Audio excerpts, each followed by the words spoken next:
নমস্কার বন্ধুরা, দেখুন এই ভিডিওটা দেখে রাখুন, আপনাদের কাজে লাগতে পারে। দেখুন এই ধরনের কড়াই যদি হ্যান্ডেলগুলো নড়ে যায়, আপনাদের বাড়িতে ব্যবহার করতে গিয়ে হয়। আর অনেক সময় আমাদের দোকানে ট্রান্সপোর্টে মাল আসে, খুব জোরে ফেলে, তার কারণে এই হ্যান্ডেলগুলো অনেক সময় নড়ে যায়।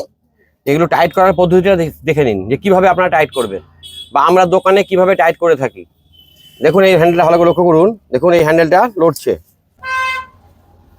তো এইরকম নড়া অবস্থাতেই প্রথমেই যে কাজটা করতে হবে, বাড়িতে এরকম নড়ে তাহলে কি করবেন, তাহলে এরকম একটা লোহার উপর রাখবেন, এরকম লোহার উপরে সাপোর্ট দিয়ে রাখবেন।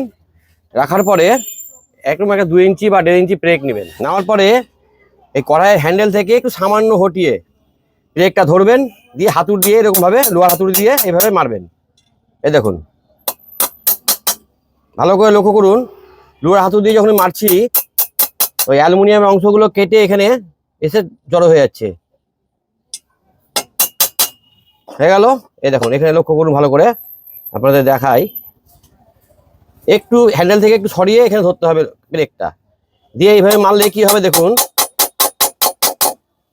এই যে এখানে চাপন খেয়ে এই অ্যালুমিনিয়ামগুলো এই হ্যান্ডেলের সঙ্গে এসে জড়ো হয়ে যাবে। এই দেখুন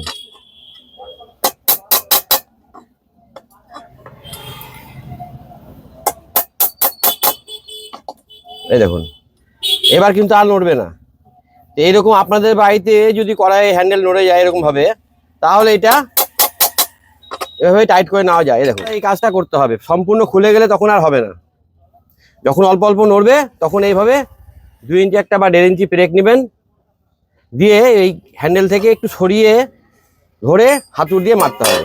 এই যে আমি যেটা করলাম দেখুন, ব্রেকের যে জায়গায় ব্রেকগুলো মেরেছি দেখুন সেই জায়গাগুলো গর্ত হয়ে গেছে, তার মানে অ্যালুমিনিয়ামটাকে ঠেলে এইদিকে সরিয়ে দিল, তারপরে হ্যান্ডেল নড়াটা বন্ধ হয়ে গেল। দেখুন নতুন কড়াই হতে পারে, ব্যবহার করতে গিয়ে হতে পারে, খুব জোরে হয়ে বাড়ি খেলে এই সময় হিলে যেতে পারে, তখন এই কাজটা করতে হবে। যাই হোক, সকলে ভালো থাকবেন, সুস্থ থাকবেন, নমস্কার।